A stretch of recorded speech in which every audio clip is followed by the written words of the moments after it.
Welcome back, everyone, to the Comics Cube. We are back with Whilce Portacio, and as you can tell by his shirt, we are talking about stone. Whilce, for those not in the know, you have a Kickstarter about the Stone Omnibus, and for those not in the know, newer readers, younger readers, readers who weren't around or weren't reading the particular series at the time, what is Stone about?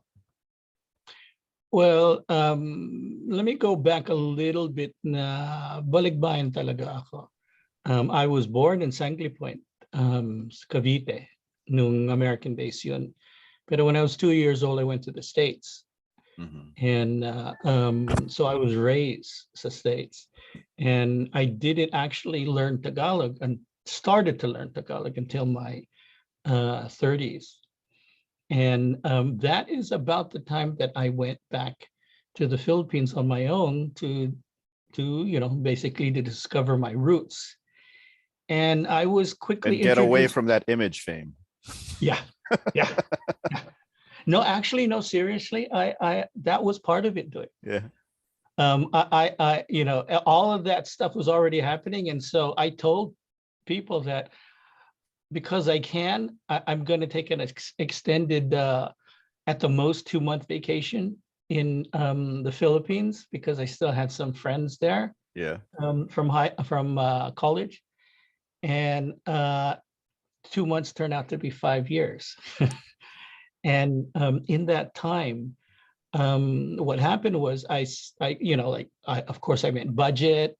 And he started telling me some stories about mythology and ganon, and I started getting exposed to it. I met Jaime. Sorry, Jaime, but I always forget how to pronounce it. Licaco?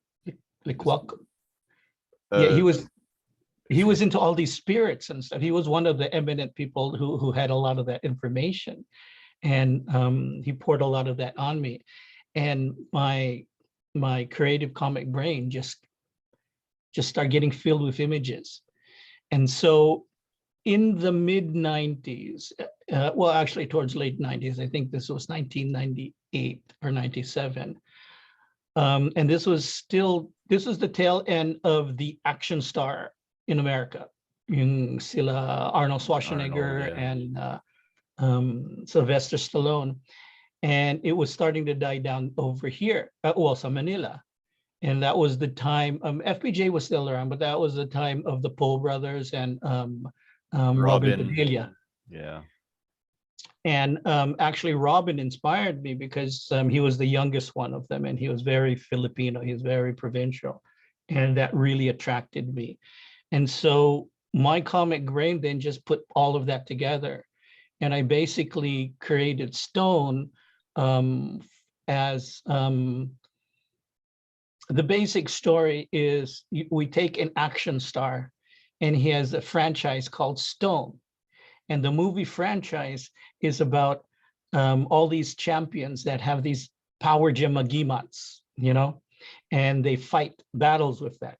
And so other champions can challenge you. And the loser, those Agimats then go to the winner. And so I decided to do a story where here he is, the opening scene is he's on the movie set filming the next installment of this franchise. And we see one of the stunt doubles getting dressed up in his monster costume to challenge him. And then all of a sudden, and this was when Mega Mall was beginning. And so they were setting up sa skating rink sa baba. And all of a sudden the skating rink blows up, and a tikbalang comes in, and they think it's a stunt double, but it's actually a real tikbalang. And the tikbalang challenges the actor Gerry Alanguilan. And so Gerry goes, hoy, actor lang ako. Ito props lang. And then boom, they light up, and it turns out Agimats talaga sila. Yeah. And Gerry talagang is the champion of Earth. And for the rest of the series, tikbalangs, manananggals, dwendes, aswangs, everything are chasing him. And so I just took that kind of an action frame as an excuse to explore my first exploration into mythological creatures. And so we launched that in, well, actually, I did that because I actually started meeting some of the publishers back home. And so I did that as I was going, okay, I'm going to just do this. And then let's use this to try to restart publishing back home. Yeah, because local comics were pretty much dying down at the time. Yeah, actually, a lot of my artists were from there, like Gilbert Monsanto, Roy Allen Martinez. And so that was the plan, but 10 pages in, Brian Haberlin, who he was my counterpart. I was with Wildstorm, the tech guy, learning how to use Photoshop for comics. He was with Top Cow, but we became big friends because we're both tech nerds. And as I did page 10, he called up overseas on a lark. I don't know why. And he said, "What you up to?" And I go, "Well, hey, I want to show you this new thing I'm doing here, and I want your opinion on it." And long story short, he convinced me and said, "We should print this with Image." And he paved the way, set it all up. And in 1998, if I'm correct, I know it's 1998 or 1997, when we launched, we were the #1 independent comic book because we actually launched the first, I believe, 2 issues independently before we got under the Image umbrella. And so we were the #1 selling book at the time. And the great thing after that then too was, as I started meeting more people in Manila, as we were publishing that those beginning issues, I then met Wally Chamsai, who was heading Sony Philippines at the time. And he came up to me and goes, "Hey, Will, can I do an album?" Okay, if you can. And he did it. He set it up. So we were the first comic book with a music album, and we got people all over the Sony catalog, international, in Britain and Europe, and then we fought for 4 slots for local artists, and we got Wolfgang, Razorback, Chill, and to this day, actually, I'll send you the list if you've never, the what do you call the playlist? If you're, I think it's one of the best playlists. All of for some, it wasn't purposeful. It just kind of like happened. All of the songs actually fit. All of the songs were like battle hymns, for the champions fighting as like a soundtrack. If there was like an anime or a movie of Stone. And so that came out, and then we've kind of got like Robinson's Galleria and Galleria Place, right? But Galleria.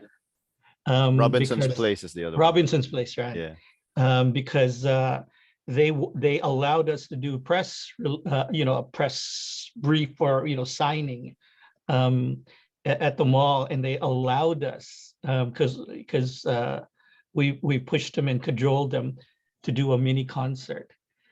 And imagine Razorback and Wolfgang. Absolutely. Yeah. They've been doing these dual gigs like anytime Basti comes back. Oh yeah, well actually we're talking, but I've been following his career. I think that guy's amazing. Yeah. I think he's. But both him and Kevin Roy have been like anytime Razorback has a gig now and Basti's in town, he's gonna show up, and the other way around. Wolfgang has a gig, Razorback's gonna show up.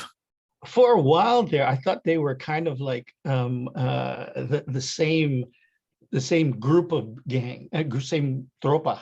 Yeah. I mean, because they often do that. They often mingled even back then.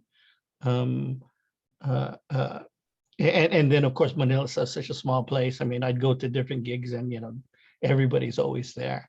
Everybody's always mixing. Everybody knows each other in the music scene. Yeah, that's why I like a good friend of mine is Salito Malca, who runs Hit Studios, and he, you know, he always has a lot of people over there producing stuff, you know, like Perf and them guys. And every year he has a party for the studio, and everybody's there playing live. I mean, that's, oh, did you know, did I tell you that in my, I think, second year in the Philippines for my birthday, my team set up a surprise for me, and there was Francis Magalona, there Yeah. was uh, uh, uh, I forget, they were the top rappers there at the time too, and then there were some movie stars, and there's some other and Alamid was there too, and it was crazy. But see, you can't do that kind, you know, if I could have only gotten everything on film those first 4 years that I was in the Philippines from 1995 on, Documentary. if no, but see, do it, if I'd gotten all that on tape, all the guys here, all my friend, my image guys, okay, we're good at PR because we have everybody but behind us backing us, right? So the image that, quote unquote, the image of us put out there was that we're always, you know, hobnobbing with rock stars and movie stars and doing really crazy stuff like that. That was the Philippines. It You didn't actually happen here. lived it.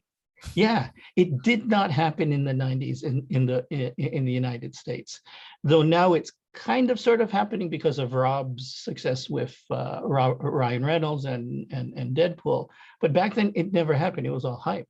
But it all happened in the Philippines because all the bands, all the actors, all the businessmen, everybody, they were in the comics, and they weren't afraid to say they were, you know? Yeah. So let's talk about Stone, because I have many questions about Stone. The first one is that you named your main character Gerry Alanguilan. Why, and what are your, and can you give me fond memories of Gerry Alanguilan? Well, why is, like, you know, anybody that knows Gerry, you know, they know the answer. I mean, Gerry is Gerry. The technical writing reason was that I always have felt, and I still do, believe it or not, I feel the balikbayan still. I try to champion as much as I can. I try to learn as much as I can, but I still feel the balikbayan. And I like the concept that Gerry and everybody in budget were helping me build, and by giving me stories and cuento. But I really felt that there needed to be a real connection. And one of the easiest ways to do that is to, you've heard that phrase for writers, write what you know. Yeah. And so since I was beginning to go into the Philippine, quote unquote, stream and the mythological stream, I go, well, you know, I owe Gerry a lot. He was the one who seriously really started it, because like I said earlier, I only went back home as a vacation. It was really Gerry and budget that got me to stay and do something. And I go, hey, let's make it, let's have this guy named Gerry Alanguilan.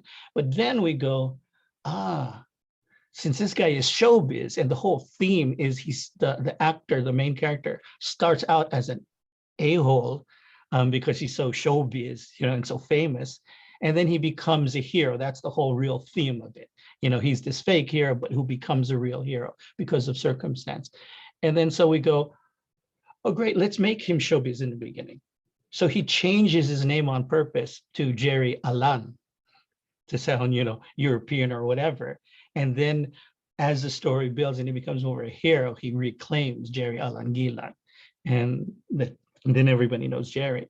And one of the main reasons, one thing I can give you about Gerry, I remember I was cutting the ribbon at Phil Bar's Greenbelt, but the old Greenbelt, diba? Yeah.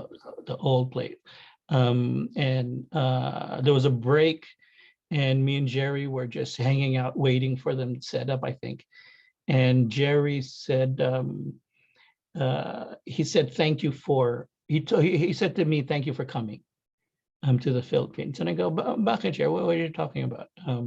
And he goes, he explained to me, and I didn't understand it. I didn't realize it until he explained it to me. He said that because when I came back to the Philippines and I hooked up with Sila Budget and Sila Gerry and started meeting the other artists, he said, because I wasn't that much older than them, but I'd already accomplished what I had in the US, and now I was going to the Philippines. He said that here they all were, all of the indie groups. And, ito yung pangarap nila to get into comics. But, Filipinos are practical. And so, okay, thousands and thousands of miles away, yung Marvel and DC, there's no way. And back in the 90s, for people who don't understand, it was still dial-up. So there was no modems, there was no, there was no fast modems, there was no, so interaction, even on the internet back then, was seriously basically email, just typing messages, text messages, kind of. And Gerry made me realize that just the fact that I came there, when I came there, made them realize that may chance, puede, baka puede. And so when I set up the studio, it kind of made the dream real. That now here was a select few, and they were working for Wildstorm and DC and Image, so their dreams were coming true. He told me that was so powerful because some of them were ready to give up, and have to do the things that their parents told them. Oh, sige, just hayaan mo yung hobby nyo, pero go be a doctor, go be a lawyer. Yeah, go be a lawyer. Actually, that I think that was Lanil's story. When he joined, he had to prove to his parents, or he would have to go back to he would have to go to college. But lawyer, doctor, or the family business. Oh yeah, the family business. Those are the three. But that's also one of the other great things about it is that you had your budget dad who his dad was into entertainment too. You had Lanil, who was middle class. Gerry, his family was an educational family, right? And he was a professional architect. Then you had your Edgars and your Edgar Tadeo and Roy Allen Martinez, who were lower class, and it was that actually really inspired me to see this group. Obviously, I had to set up a studio with the best, and so I chose the best, and I pulled them all together.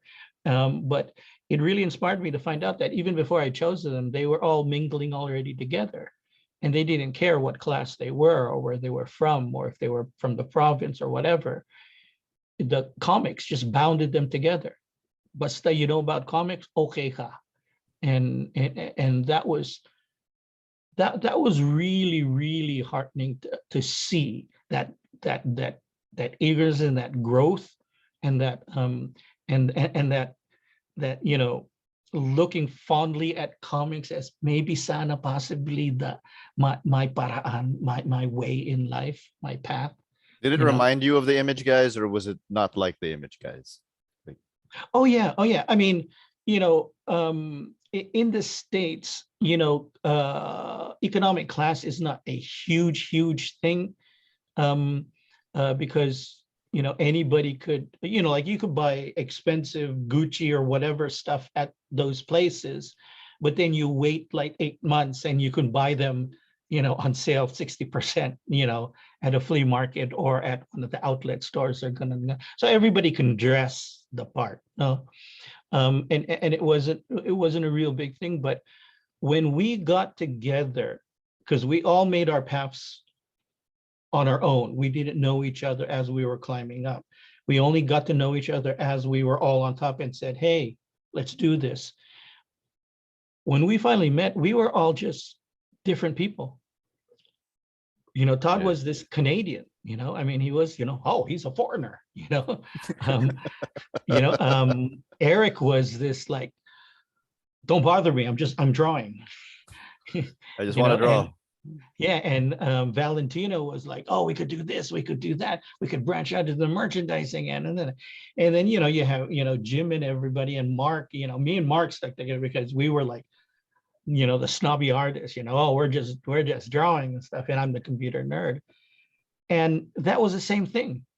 It was just all of us different people. I mean, if you've probably seen Mark Silvestri, I mean, he's always been kind of like our tall Italian Hollywood guy, and we were just, funky little kids in caps and t-shirts. He's huge, right? Yeah. I mean, he could be in movies, But that was really cool because again, then if you there are pictures you can dig up of of all of us in the very, very beginning. We were just punks. It was just it's just a snapshot of teenagers at the time. We were all at the most 22 or something like that, 23. We were in our early 20s, and we looked like just about everybody else. And then if you saw the pictures when a year later we built the studios, and then we got all these other artists, all the other kids who are like maybe at the most 3 years younger than us, we all look like a boy band. We all look like Tropa. It didn't look like the Image 7. Oh boy, we're the bossings, and no, we all look like kids together. There's that one picture of like the Image 7 that you're not in, and Todd always like photoshops you in. Like there's that one other dude, I forget his name, and he always photoshops you into that dude's face. That's Hank. He's I forget, he's like 1/4 Filipino. I found out 10 years later. He's actually 1/4 Filipino, and he's corporate. He came from Warner's, and he was managing Six Flags. And then they go, hey, why don't you manage the studio here, because we're making a deal with DC. I actually took him to the Philippines one year, and we kind of lost him because he just fell in love and just wanted to go out wandering by himself, But yeah, no, he's a good friend, but quiet. But he's on the corporate management side. I just find it funny that like you're not in the picture, and Todd's always like, I'm just gonna Photoshop Wilson. It's always a different Photoshop. Well, that all that stuff worked. That phrase in promotion. Any write-up is a good write-up just as long as they spell our name right. Like, remember the other picture where we, quote unquote, flipping everybody off? Yeah. There's two versions. There's a clean version, and there's a. There's also that one time I think I was watching one of your documentaries, and then Mark Silvestri was talking about when he and Rob were not getting along, and then he made a joke that like, oh yeah, but we're comic nerds, so if we got into a fight, it wouldn't be a big thing. And I'm like, but you're like bigger than Rob by like a whole foot. Well, that's actually true, because then you just say, hey, I need a variant. Oh, hi, we're friends again. No, but see that again, that goes to the point that we were talking about. We're all from different walks, different places, but comics, we were like a mini world of what this all turned out to be.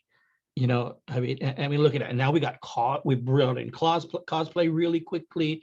Animated came in, and then the BBC. I remember that first year at San Diego when BBC was there. I was going, what's BBC doing here, filming a Comic Con? And then if you look back, the X-Men, that was again a little microcosm of what this whole comic thing is. It's a joining of a lot of people. It allows a lot of different groups to join and join forces. And to think that you helped the Filipino guys do it a few years later. Well, that was a great thing, and that's what Gerry brought to it. Because again, I was just there for a vacation.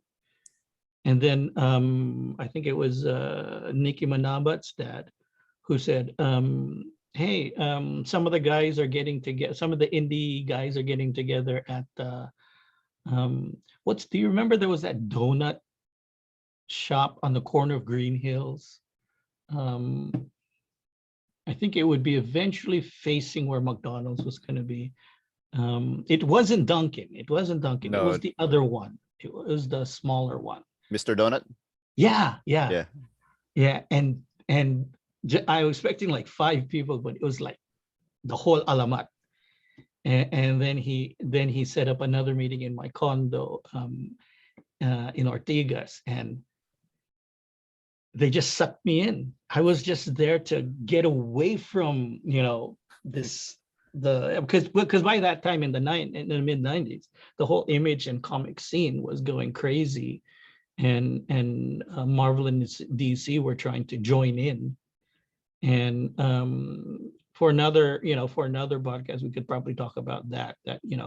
It just became a lot. Everybody wanted everything all at once. And so I had to go away to somewhere, and I go, hey, let's go back to the Philippines and maybe learn some Tagalog. And it was just pure creative energy once you were here, right? There's like no merchandising, no. It was just like the movies. I mean, because we started I started producing books for Wildstorm. And so they would give me books, and then I would set up the teams and oversee everything. And then we started doing our own stuff. And then especially with Brian, we started doing our own stuff like Hellcop and Aria. And all those sessions were just like in the movies. It was like, oh, what about ganito? Oh, that's cool. What about then ganito? Oh, yeah. And then it was just like that. Yeah. It was, again, I can't stress it enough. It was what we in Image advertised. And again, we were there on Balete 55, Balete House, and it was 24 hours a day. They slept there Monday through Friday. We had movie stars and bands over every day at the dinner table. And it was just creativity at all times. And it's exactly what I needed. Exactly what because when I left the US, Wildstorm was just massive now. And it was really a job at that point, because there were so many things that we're juggling and going to new stuff, but taking us kind of away from the comics, right? Yeah. And so going back to the Philippines, and it was, and all these guys, it was their dream, and finally it's happening. So it's like they gave it all. Ito todo nila, no? And it was cool. It was. After getting away from all those external factors, like all of the job related factors, what did it feel like to be working on Stone? Just purely on Stone. It was other than before that, when I did Wet Works, that was the first time that I could totally control everything, because that was my Image book. But when I did Stone, it was like I said just earlier, it had all the excitement and energy of creating that I love, that all creatives love. But it was the first time I had kind of a purpose. There was really no. Take you back just a little bit real quickly. When I was in high school in Hawaii, I had no real Filipino identity. I did not speak Tagalog. I never heard Tagalog anywhere. Just rarely. Did your parents do that thing where they were like, oh, we're in the States now, we got to learn English. Tagalog is the language of the poor or whatever. Exactly. Yeah. Exactly. And so I had no exposure to anything. And then because of our, let's just say, our outlook on quote unquote what they call entertainment, which is they look down on it. Here I am. Imagine me as a 16-year-old kid in Hawaii, wanting to know about who I am. There's nothing. There are no books. There are no films. There are no TV shows. There's nothing. Yeah. Voila. So there's no way I could get exposed. And so now, when we were doing Stone, it started getting building up that wow, we could do something with this, because us getting to #1 was mostly due to the Filipino community in the US, because that was also the very beginning of Facebook. And so by that time I got, past the 5,000 and already, because, comics, but I didn't realize that most of them were Filipino. Yeah. And so when I started posting Stone and Brian started posting Stone, they all, repost, and then and got everybody to get to know and get and support the book. And so it quickly started building a purpose that, hey, maybe, we're doing something here. We're presenting something that hasn't really been put gotten into international entertainment and publication. And that's how then I was greeted at conventions after that, because of that. And that really nailed the cross in me to support Filipino projects, Filipino artists, and anything I thought was really cool to use my platform to push anything and everything I thought was great, because I just imagined the 16-year-olds today, Yeah. in the diaspora, the Balikbayans in the US, what do they have to, they have a little more now to expose them, your Bruno Marses and your Pacquiao's and stuff, but they rarely have anything totally tailored para sa kanila. Yeah. What makes it wait, let me go back a little bit.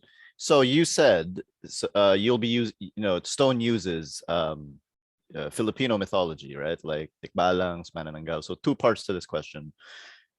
With I do notice when I'm looking at local comics, we do tend to go to the mythology well, like quite a bit. Why do you think that is?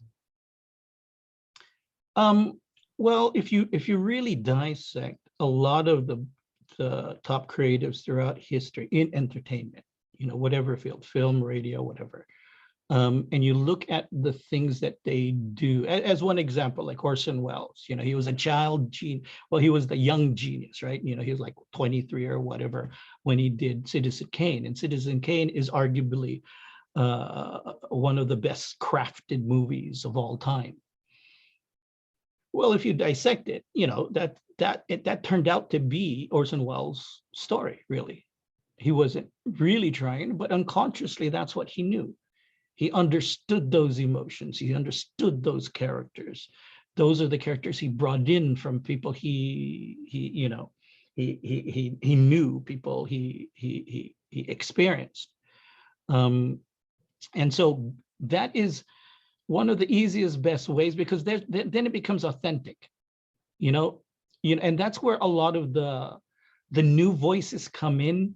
Like you take, any part of our mythology, and I won't be specific, but you take any part of our mythology, and you take a person, and let's say their reaction to that part of mythology is, ayoko na, that's bastos. That's not a general feeling, but because that's real for that person, that creative, and that creative does a story that has that bent that way, people won't agree with him, but people will understand.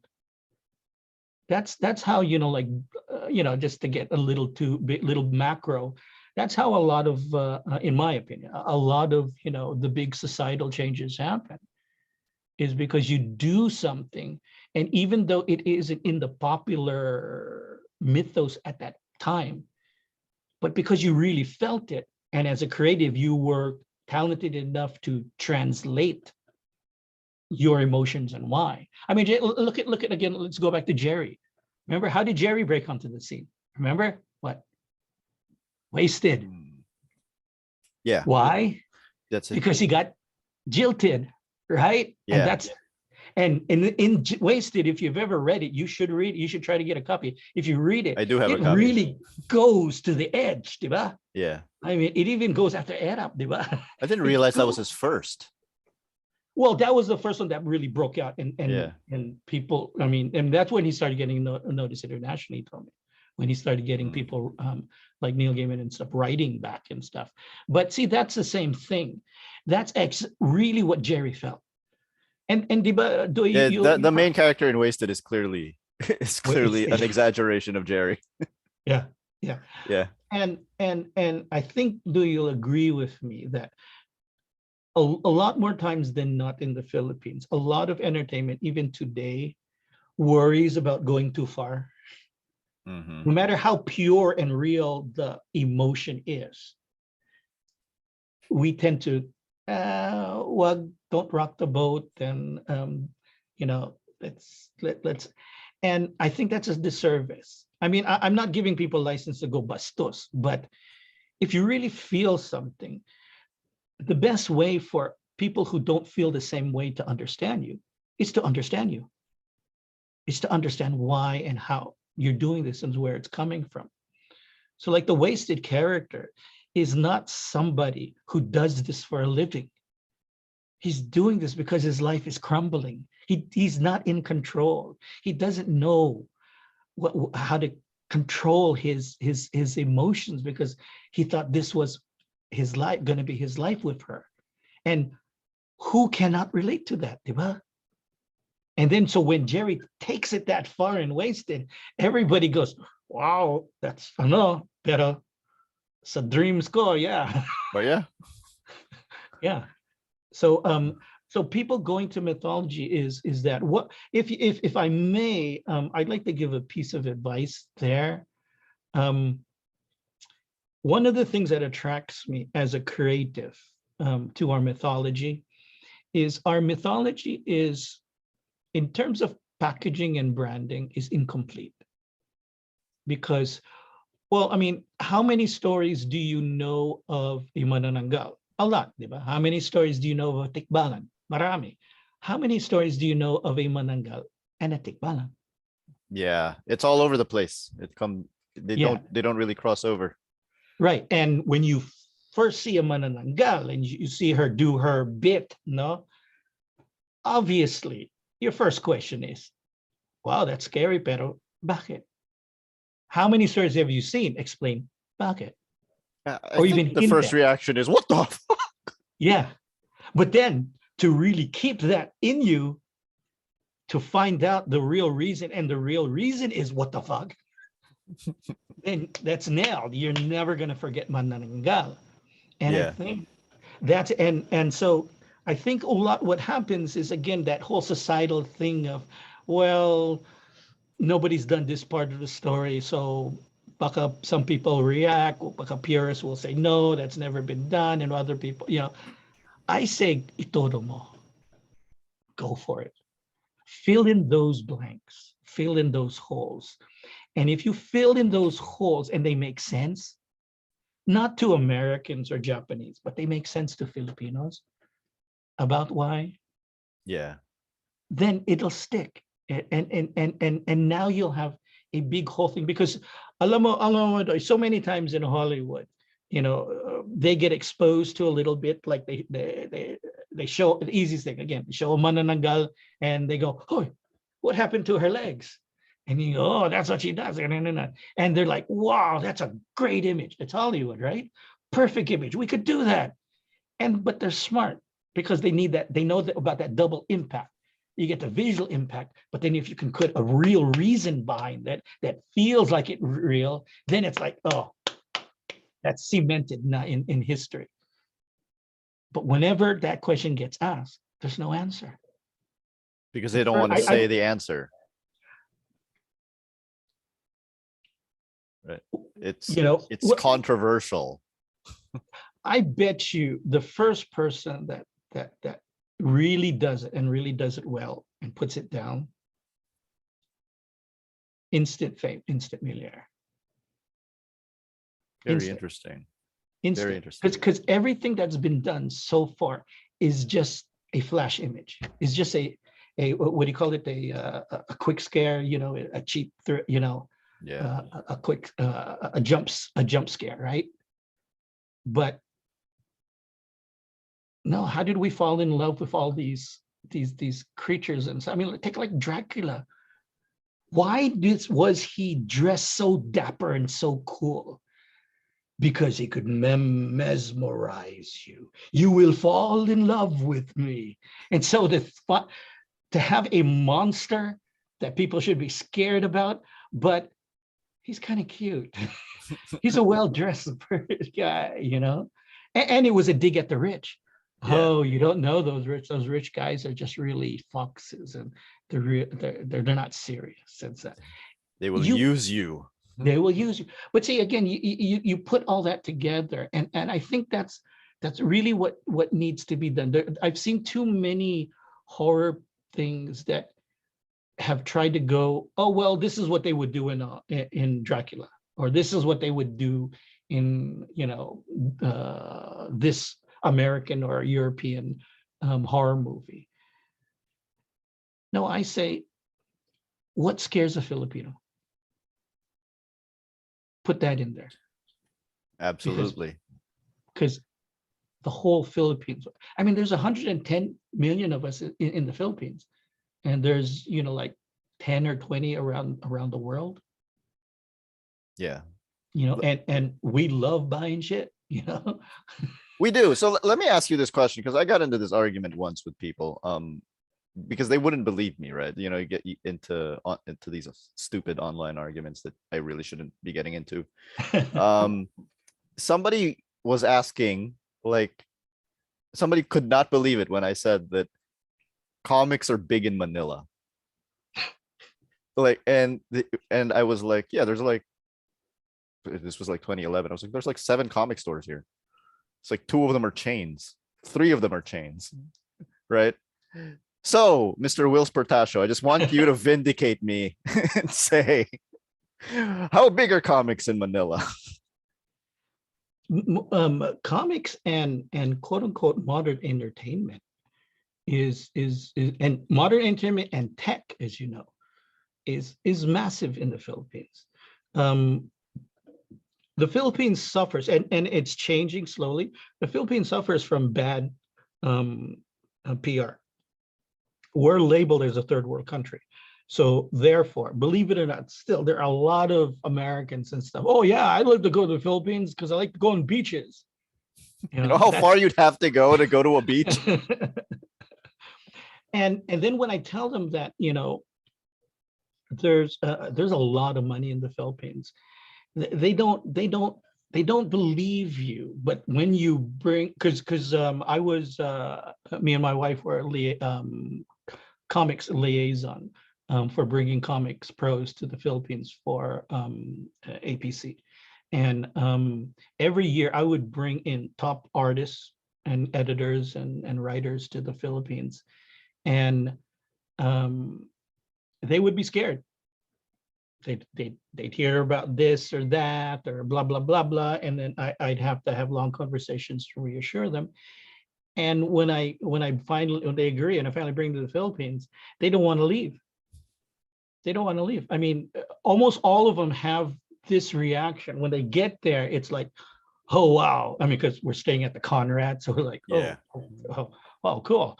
And then there's Mall of, you know, MOA right next to it. Oh wow, cool. Okay, so okay, this is no problem. And they all come back to me like the second day or the third day, and come back to tell me, oh man, Whilce, you wouldn't believe where I was last night. Well, where were you? Oh, I met this guy, and then he had this girlfriend, and then they had these friends, and they brought me to karaoke, and then we went to the clubs, and they ended up staying over at their house, and I just got back.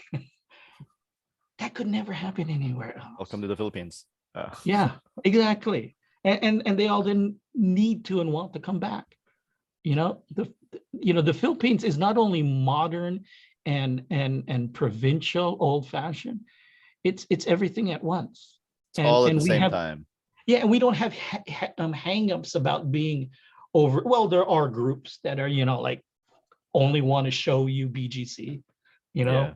And there are other groups that only want to show you Mount Pinatubo, you know, but most of us have no problem with anything, you know. We just love it, and it's all easygoing. It's all, that doesn't happen You know, it becomes personal. The Philippines is personal, and that's where a lot of the juices came from me creatively when I was doing Stone, because you know, when I was doing Stone, that was the first time that I was there beyond, you know, a quick few weeks as on a vacation. I was actually living there. Yeah. And everybody knows that that's totally different than just vacationing, just being a tourist. Yeah. And I just loved it more and more, regardless, yeah, Doy, of the traffic and the corruption and favoritism and stuff. There was just something about the Philippines, and I really wanted to get part of that, a lot of that out, you know, in Stone, and then later on in a lot of the things that I'm doing, you know, after that and now. But Stone was my starting point of trying to put all those myths together into this framework of action movie entertainment that everybody understood. That's actually one of the easiest ways to get your point of view across. You know, take something that everybody's into right now. I mean, I'll be flippant, you know, like take TikTok, you know, as your basic framework of the world that your superhero is in, and then your TikTok, whatever you call TikToker, becomes a superhero. Boom, you can go so far with that. Why is now the best time to be re-releasing Stone? Now is the best time because back then, even though we were #1 independent, back then, if you said Filipino, or if you said Korean, if you said Japanese, even Japanese at the time, it was like most audiences, international audiences especially, were like, I don't know, you know. And the diaspora, because I lived it, you know, we were too busy fitting in where we were, you know. Even if there was, and there wasn't, but even if there was Filipino entertainment available somewhere, we wouldn't have known where to find it, where to get it. Today, as put to me by Hollywood, the audiences, after 50, 60 years of being bombarded by Hollywood with European mythology, European stories, American stories, Americanized history, all audience, especially the whole international audience, they want to see something else. And you look at the track record recently, that's borne out, right? We went from J-pop to K-pop, then introduce. I mean, who would have thought, people would be talking about Bollywood, right? Or even know what Bollywood means, what that is and stuff. And then now there's the chance of, P-pop, European countries and stuff. It is the time. It's an inclusive time where everybody wants to know what everybody is doing and stuff. And so I think right now is the time not to do those anthology things of, okay, this part of Asia and that, a bit of this part of Asia, a little bit of that part of Asia, mold that into care. No, everybody wants to know specifically what Filipinos are, what Koreans are, what Chinese are, or the different Chinese are, Everybody wants to know specifically, and now is the time to do that. So we've come up with the Omnibus to recollect what we've done in the 90s, to reintroduce the story, and then use that as a platform to get into newer entertainment. And again, today is the time, and now especially do it too. You don't need the publishers because of Kickstarter. Because of Kickstarter, because of what's that over? There's Indiegogo. That and other places. And you could use YouTube, you could use Twitch, you could make things on your own now. And the best thing about that is you're still in total control. Because in the 90s, that was the beginning of entertainment going out. And remember, MTV started and they started dabbling. And then the big Nickelodeon was starting and stuff. And some of those deals were horrible deals for those Yeah. creatives back then, and you can't really blame those corporations because they're really, that audience wasn't proven yet. And they were, spending all the dough and stuff. But now you don't need any of that anymore. Now you can just, do this, So to be clear, even though, so this is going through Kickstarter, this is not going to have the image imprint on it. Oh, it will. It will. Okay. So still, why should non-Filipinos read Stone? Because I say so. No, again, it's not that question anymore of why we think they should. It's they're hungry for that. Mhm. To get a little into the weeds, I think one effect of COVID has had, especially on the United States, is even before COVID, even though we were getting into quote unquote the Trump era, let's just end it there, right there. The image of the brand of America was still lofty on a hill. It's not lofty anymore, and it's not even practical anymore. I mean, look at, like we began this conversation off screen where, what did you say? How many cases in the Philippines a day today? 200 new ones. 200 new ones a day. Over here in the US, 80,000. 80,000 a day. And don't want to get into it because it just happened, but my dad was at the hospital, and you cannot go into the emergency room. Only the patient. And so you have to stand outside with the glass watching them. And when I got in there, this is a big driveway, and there were like 8 ambulances there. And there's a tent over there where they check in the COVID patients. And before I left, ambulance comes, a mother and baby come out, put the mother in a wheelchair straight into the COVID tent. Oh. A little baby. Oh, that's horrible. Yeah, and and there was just so many people I saw go straight from the ambulance into the COVID. So my point there is, I'm not, again, I don't want to get political, but my point there is, other countries with, let's say, less of a governmental budget or a questionable budget like ours, we're doing by hook or crook better than a lot of places over here. And we have all the money, we have all the resources. Mm-hmm. I mean, again, not to put too fine a point on it, 800,000 deaths here in the United States. We're almost at 1 million. And still people here don't take it seriously. Some people don't believe it's real. Some people don't believe it's real. Yeah. Let's see how seriously we take it in the Philippines.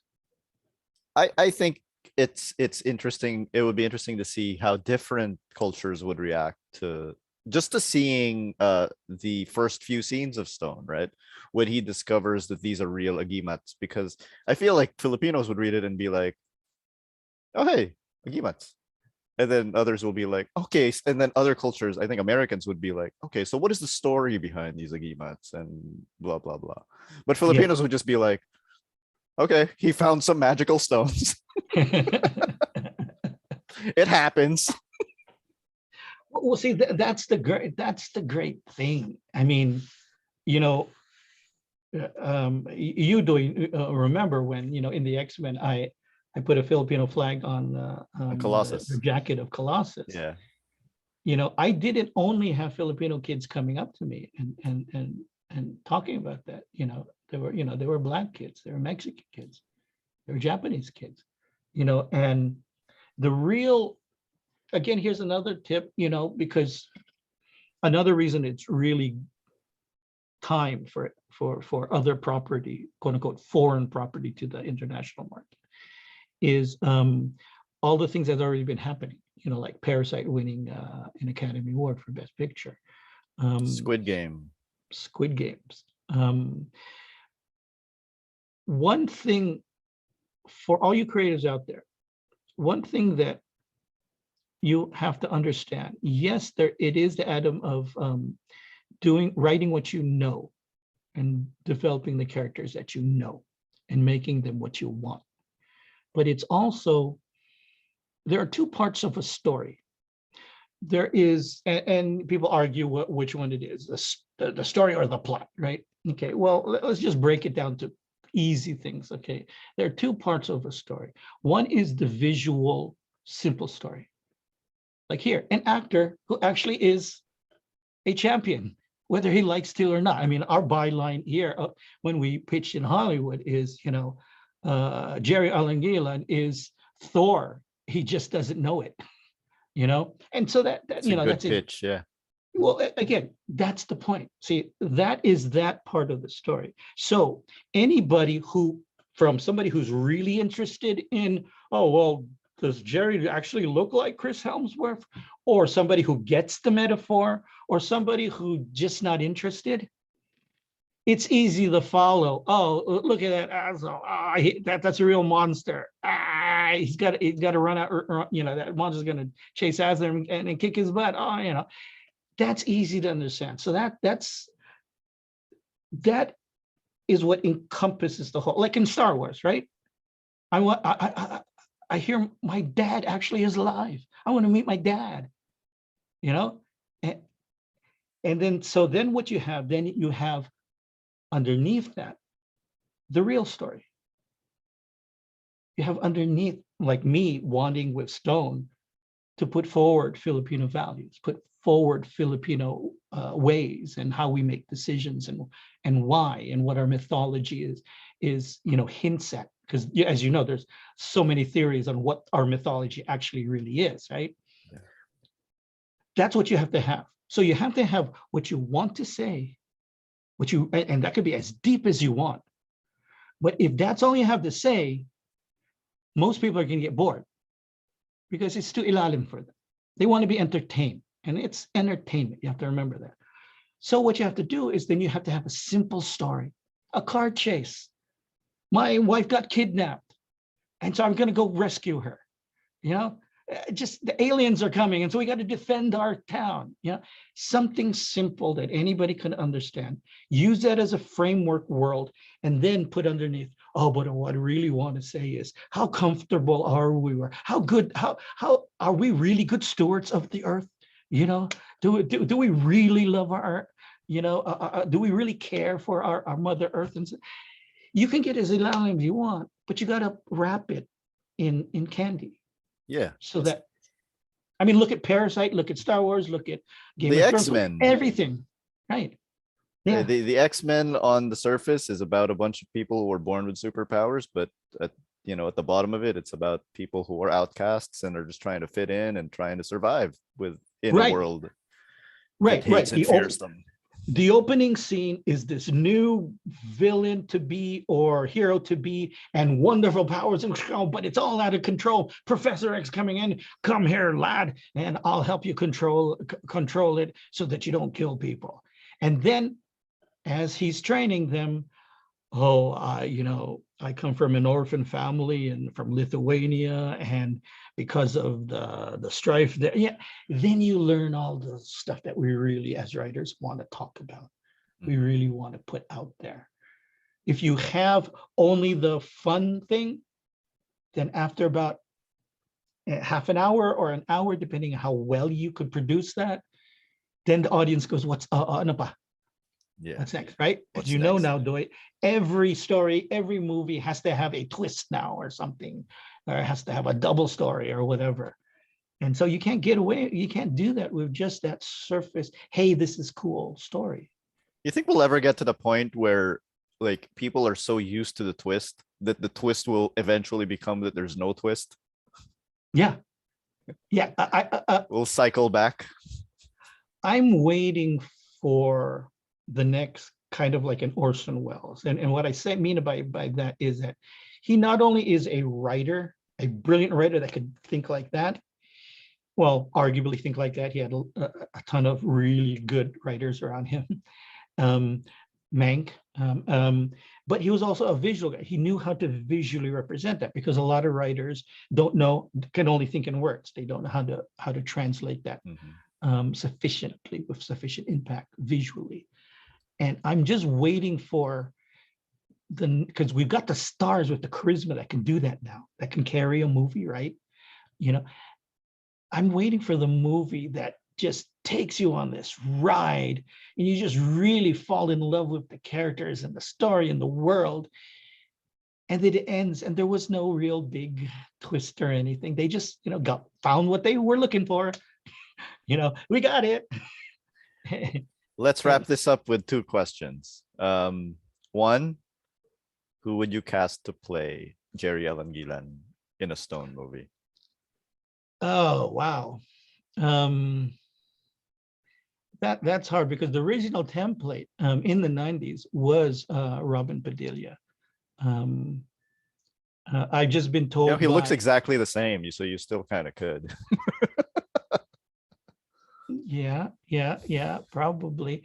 Though I think today, because you've got to also, that's another little thing of, when something is popular, or like, let's say in the 30s, to get it into the 50s correctly, because everybody does remakes, but you forget about them if they're no good.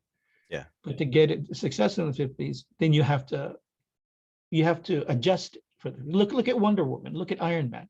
Iron Man wasn't that drunk. Yeah. He was our answer to Bruce Wayne, just a billionaire. So you have to adjust to the times. Yeah, I saw some people complaining about the Iron Man movie, saying like, "Oh, why did they change it so that he's no longer in Vietnam?" I was like, "What?" I was like 40 years ago. Yeah. Well, that's actually another topic that I'd like to rant about too, is the expectations of certain parts of the audience now. Like not to get too far into it, but like remember how Game of Thrones, when it came out, it was like, wow, a realistic, hard punching, world, series about the medieval world. Oh wow, this is really what the medieval world's like. And look, oh good, look at that. The main character died at the end of the first. It was the first episode, right? And oh wow, this is going to be tough. This is going to be cool. And then after like the first season, it's like, oh, I kind of really like that character. I hope that character doesn't die. And when that character dies, go, what the fuck? The writer doesn't know what the fuck he's doing. And yeah, you can get into that where you tailor, and to some extent you do try to tailor it to as large of a design as you can. But if you become a slave to that, you're going to lose all creativity, because as much as the audience loves content, all they know is what they know. So you're going to just have all these, same themes and same characters run over and over again, and nothing new is going to come in there. You can't let the audience dictate what you need. So anyway, who would you cast aside from if not Robin?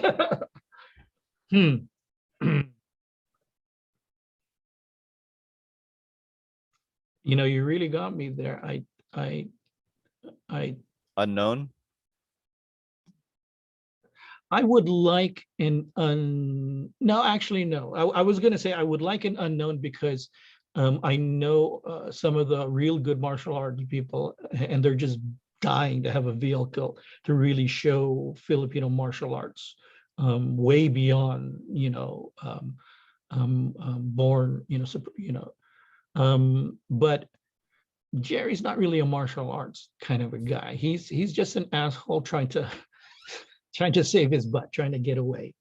And so I really think in today's world, it really, I think we really should push that he starts as just find somebody who's a glam boy, somebody who looks like a glam boy. And that would be cool. I mean, I'm imagining, me and Brian are now imagining this as like a TV series. And so we can go into different series. So you can really develop him. So it would be cool that he starts as a total glam boy, and then he starts getting he starts getting buff and he starts learning martial arts. He starts becoming serious, And so it would be cool, like at season 3, all of a sudden he looks different. He looks like a real hero. So like, like somebody like a good friend of mine, Tom Rodriguez. Tom would fit perfectly. I've known Tom for a couple of years now, and he does have those bubblegum looks, but every time I'm with Tom, it's like hours and hours of conversation.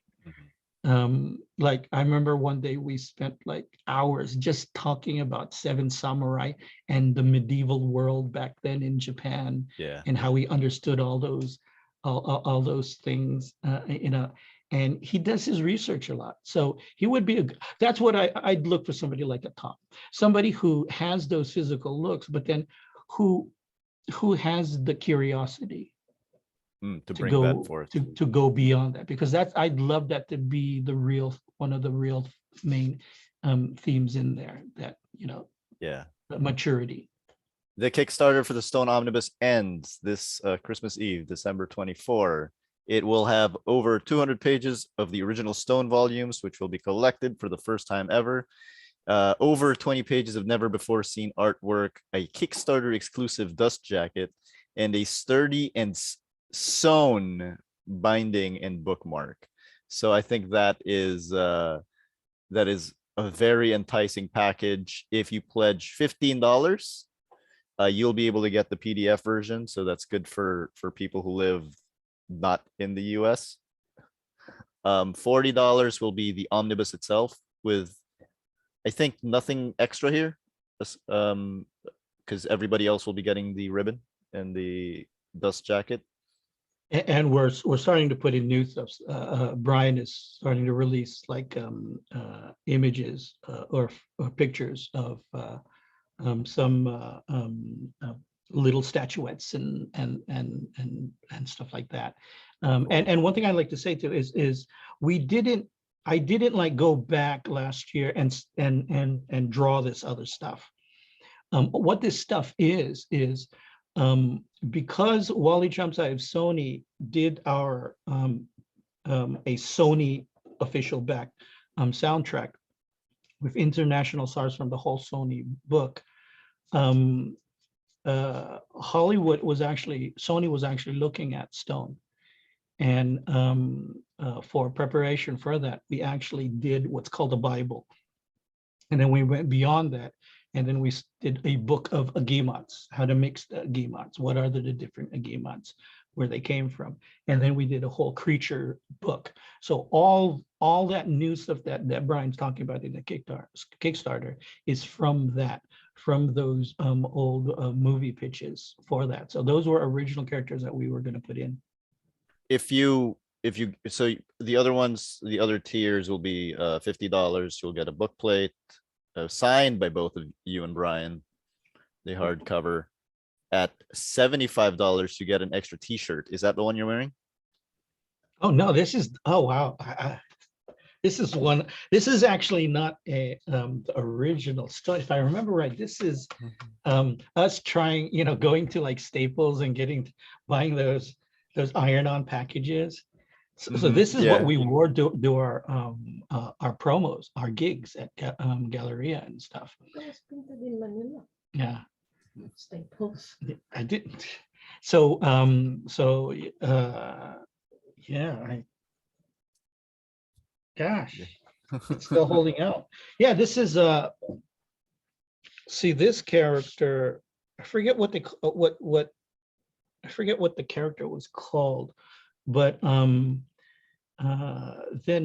Pulp Magazine, Vernon Go saw it, and he wanted to do something with it, and so Chill came in because she did one of the tracks on the Stone album, and Vernon actually had a costume made, and then I should dig that up, an issue of Pulp Magazine way back in the day, where a big pictorial of Chill as this character. And the other tiers will have remarks signed by you and Brian. I think that's pretty cool. Yeah, and for the people that have already supported and backed us, thank you. This is, like I said, this is something that I really needed to do back then, and it's still part of, quote unquote, my journey. And the further we can get, in this last week, the bigger and more bongacious this omnibus can be, because we want to use this as a for all the people that already read it, have their copies, and we'd like to introduce it to a newer audience, another audience, and prep that for the coming stories that we're going to do. Perfect. Link to the Kickstarter is below this video. Everybody go support Stone, the omnibus, and thank you, Mr. Whilce Portacio. Thank you, my friend.